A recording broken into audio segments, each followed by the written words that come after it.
I want to commend Sheriff Rutherford for his leadership in bringing forward a really strong bipartisan bill that focuses on addressing the real problem with mass school shootings.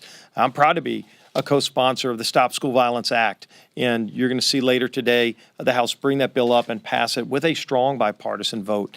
And if you look at what this bill does, it focuses on so many of the problems that we saw broke down. It's a shame that when so many of the students at the school knew that this shooter was going to go and do something like this, the system broke down at the federal level with the FBI, even at the local level.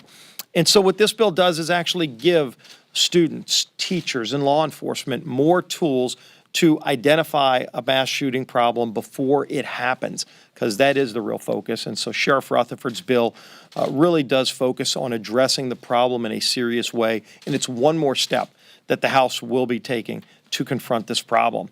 I've met with a number of the students from Parkland. This morning I actually met with another student from Parkland who was at the school that day, and we talked about the tragedy and the emotional toll and, and some of the things that they'll still have to be dealing with. And we also talked about what steps should be taken, and he's a very strong supporter of the Stop School Violence Act. And so I'm glad that we're continuing to address this problem.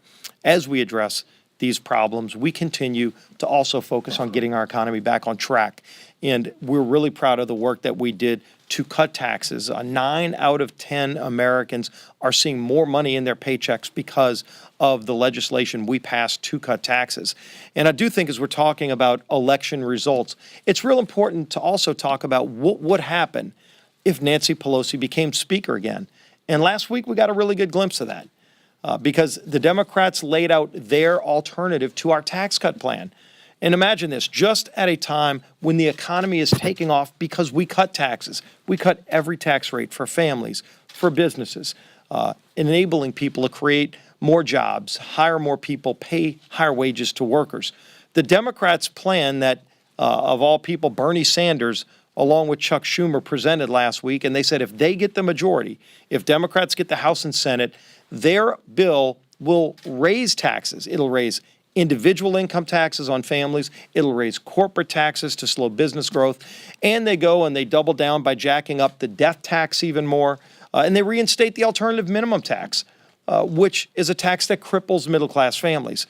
So I think it's a great contrast to show that if Nancy Pelosi is elected Speaker, their plan is to take that money out of your pocket that 9 out of 10 Americans are enjoying right now, give it back to Washington, and raise taxes on hardworking families and businesses. So I think it's a great contrast to show people what is at stake this November as we continue to move legislation forward with this Republican majority to solve real problems, working with President Trump to get that job done.